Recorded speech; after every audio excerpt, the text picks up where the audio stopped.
This is not our geng. Yeah.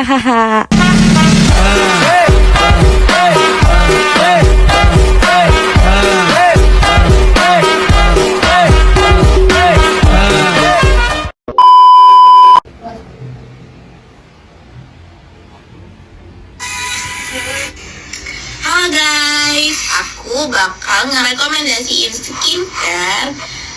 Dan skincare-nya itu namanya Glow Bomb. Nah, skincare ini tuh bagus banget untuk yang kulitnya kusam, berjerawat, dan sensitif. Nah, krim ini tuh bakal nyerahin kulit kusam kamu dalam 3 hari. Wah, cuma 3 hari. Cocok banget ini buat acara nanti. Di Shopee ada nggak ya?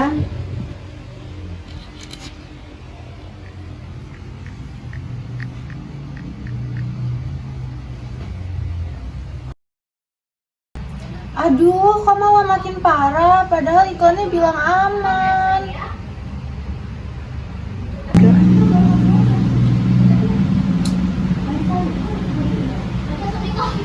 Mesa. Iya, masukin.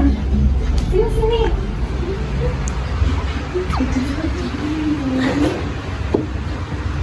Kok muka aku makin parah ya, Pin? Aku udah bilang jangan beli skincare sembarangan. Coba kamu lihat dulu dia udah BPOM atau belum. Ya aku percaya aja, soalnya kan yang promosi influencer terkenal.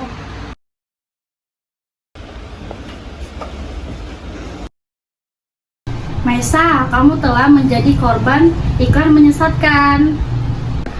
Aku datang untuk membantu memahami fakta.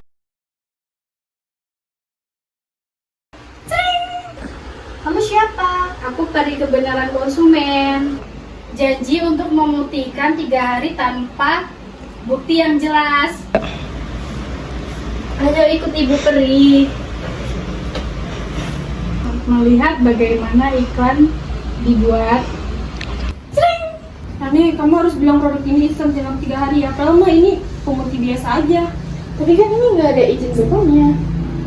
Tenang aja, yang penting viral dulu. Uang iklan gede loh. Oh iya deh. Ya. Mereka udah tahu produknya berbahaya tapi masih tetap promosi. Tuh dengerin. Ayo kita balik. Bisa, kita harus jadi konsumen yang cerdas. Cek label, kandungan, dan izin BPOM. Jangan termakan omongan iklan. Iya, iklan yang menyesatkan itu bisa dikenakan sanksi Undang-Undang Perlindungan Konsumen loh. Iklan yang baik harus jujur, tidak manipulatif, dan tidak memanfaatkan ketakutan dari konsumen. Aku kapok tertipu iklan. Aku sadar mulai sekarang aku akan jujur akan memasarkan produk. Dan aku akan lebih selektif lagi dalam menerima endorsement. Ingat, jadi konsumen cerdas itu penting. Periksa, teliti, baru beli. Jangan biarkan iklan itu mengelabui kalian. Nah, itu adalah salah satu contoh iklan yang menyesatkan. Aku akan menjelaskan. Iklan yang melabui adalah bentuk penyimpangan informasi yang tampak benar, tapi sebenarnya menyesatkan, tidak logis, dan tidak berdasarkan. Iklan semacam ini sering ditemukan di media massa dan televisi dengan tujuan mempengaruhi keputusan konsumen secara tidak jujur. Terdapat 4 jenis utama klaim iklan yang melabui, yaitu yang pertama ada klaim objektif, yaitu pernyataan yang menyampaikan informasi tentang karakteristik produk dan dapat membuktikan kebenaran secara ilmiah atau melalui pengujian standar. Contohnya, produk air kemasan yang menyatakan berasal dari air mata pegunungan, padahal sebenarnya menggunakan air pump sebagai bahan baku. Yang kedua, klaim subjektif, yaitu pernyataan berdasarkan pendapat atau persepsi yang tidak bisa dibuktikan secara objektif karena sangat tergantung pada penilaian pribadi. Contohnya, iklan susu atau minuman yang mengklaim dapat membangkitkan gairah belajar atau meningkatkan prestasi kerja. Yang ketiga, klaim 2 arti, yaitu pernyataan yang bisa ditafsirkan dalam 2 arti sebagai benar tetapi juga menyesatkan. Contohnya, iklan yang mengatakan telur tidak berbahaya dan sumber gizi yang baik. Padahal bagi penderita kolesterol tinggi atau penyakit jantung, konsumsi telur bisa berbahaya.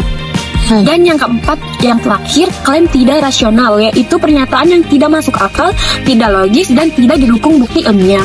Contohnya, iklan kecantikan yang mengklaim bisa menghilangkan perut wajah seketika, atau iklan mobil mainan yang dapat berjalan sendiri seperti kendaraan sungguhan. Konsumen bersikap kritis terhadap iklan. Konsumen tidak boleh langsung percaya pada setiap informasi yang diterima, melainkan harus mampu mengevaluasi dan memverifikasi kebenarannya. Sikap kritis ini penting agar konsumen tidak mudah tertipu dan dapat mengikuti. Produsen dan pelaku iklan juga dituntut untuk bersikap etis dan jujur dan menyampaikan informasi. Jika melanggar, mereka bisa dikenai sanksi dan mendapatkan reaksi negatif dari konsumen, pemerintah, bahkan pesaing. Contoh sikap kritis konsumen terhadap iklan, yaitu contohnya seorang brand iklan skincare yang mengklaim bisa memutihkan kulit hanya dalam 3 hari, alih-alih langsung membeli konsumen. Harus 1. Mengecek komposisi produk, 2. Mencari ulasan dari pengguna lain, 3. Konsultasi ke dokter kulit, 4. Membandingkan dengan produk lain yang sejenis. Selanjutnya ada undang-undang dan peraturan terkait periklanan. Yang pertama ada UU nomor 8 tahun 1999 tentang perlindungan konsumen, UU nomor 40 tahun 1999 tentang pers, UU nomor 24 tahun 1997 tentang penyiaran, UU nomor 7 tahun 1996 tentang pangan, PP nomor 69 tahun 1999 tentang label dan iklan pangan, PP nomor 81 tahun 1999 dan PP nomor 38 tahun 2000 tentang pengamanan rokok bagi kesehatan. Selanjutnya ada beberapa pasal UU nomor 8 tahun 1999 tentang perlindungan konsumen terkait peraturan iklan. Contohnya pasal 9. Pelaku usaha dilarang menawarkan, mempromosikan, mengiklankan barang atau jasa secara tidak benar. Selain undang-undang dan peraturan yang mengatur periklanan, juga terdapat tata krama dan tata cara periklanan Indonesia, yaitu Kode Etik Profesional dan Kode Etik Bisnis yang diakui dan diterapkan bersama oleh para asosiasi dalam industri periklanan nasional, beserta segenap anggotanya. Beberapa pasal yang tercantum dalam tata krama dan tata cara periklanan Indonesia yaitu sebagai berikut. Di tata krama sendiri itu ada isi iklan, ragam iklan, wahana iklan, dan pameran iklan. Baik, di tata krama sendiri itu terdapat isi iklan. Nah, di isi iklan sendiri itu ada hak cipta. Yang kedua itu ada bahasa. Di bahasa sendiri itu yaitu sistem komunikasi yang terstruktur yang digunakan oleh manusia untuk menyampaikan pikiran, perasaan, gagasan, dan informasi. Ketiga itu ada tanda asteris, yaitu adalah simbol tipografi yang berbentuk seperti bintang kecil. Materi selanjutnya yaitu iklan-iklan yang melanggar peraturan dan etika. Iklan tidak boleh melanggar norma sosial, etika, dan moral yang berlaku. Tujuan utama iklan adalah menyampaikan informasi produk secara jujur, bukan penipuan atau membingungkan konsumen.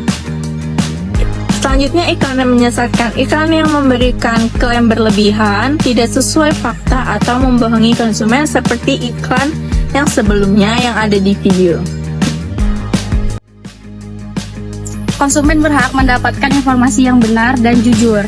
Banyak iklan melanggar peraturan dan etika periklanan, menyebabkan konsumen dan menerima informasi yang menyesatkan. Pelanggaran iklan dibagi menjadi 3 jenis, yaitu yang pertama ada substansial, yaitu iklan menyampaikan informasi tidak jujur dan melanggar hukum. Yang kedua ada profesional, yaitu pelanggaran hanya bisa dikendali oleh ahli. Yang ketiga itu ada situasional, yaitu masyarakat tidak menyadari adanya pelanggaran karena dianggap wajar.